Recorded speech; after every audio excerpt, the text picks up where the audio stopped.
Harry and Meghan were presented with an award in the past few days. What was that for? Yes, we haven't seen Harry and Meghan in their glad rags for a while, but they were out in full force at the NAACP Image Awards at the weekend, and they were receiving a special presidential award from the Civil Rights Organisation for their work in expanding equality in the public arena. There's a lot of debate about this award. Those that love Harry and Meghan say it's great and it's nice to see them rewarded for the work they've been doing since leaving the royal family. Those that don't like them, ask what have they achieved? They've been doing, but have they actually achieved anything? Yeah, I suppose it's one of those ones, like anything with Harry and Meghan, it's just slightly divisive, and I think you pay your money, you takes your choice. Thank you, Rebecca. Let's bring the panel back now. Tessa, were you pleased to see Harry and Meghan get their prize? I generally have very little truck with the pair. I think they tend to do good works, and certainly they've been acknowledged as doing good works with this award, and Meghan in thousands of pounds worth of sparkling jewels and a dress.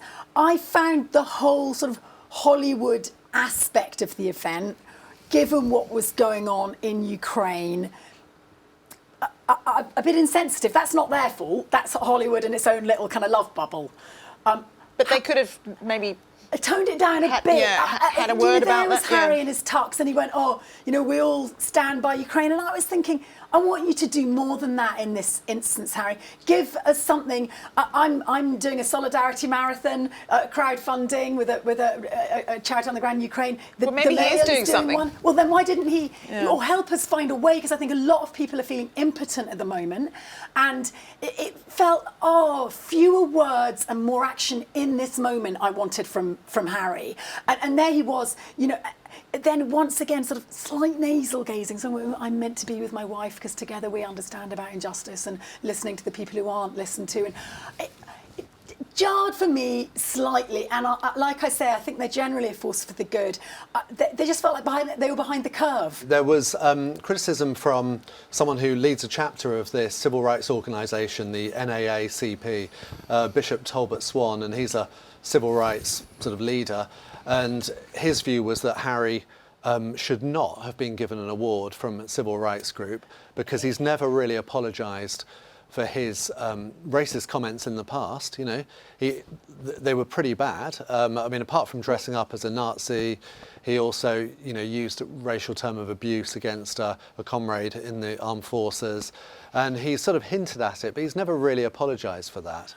And so the idea of them getting this award, I think, really sort of left a bad taste in Bishop Swan's mouth. And he felt that these awards should be going to black people. They shouldn't be awarding people who've just moved from Britain, because on the basis of their celebrity. Call me cynical, but it should be noted that the company that was doing PR publicity for these awards is Sunshine Sachs, which just happens to also have Harry and Meghan as a client. So I don't want to cast aspersions, but it's possible that the two things could be related. Oh my goodness! But you're being churlish there, but I would say the bigger takeaway was it jarred a bit. It was a sort of third day of a war in Ukraine, and it felt like that once again America was in la la land, which, to be honest, a lot of the time it's felt like they have been over this, the ratcheting up of this potential war that then finally came to be. I thought they missed a beat, and they were the centrepiece of that.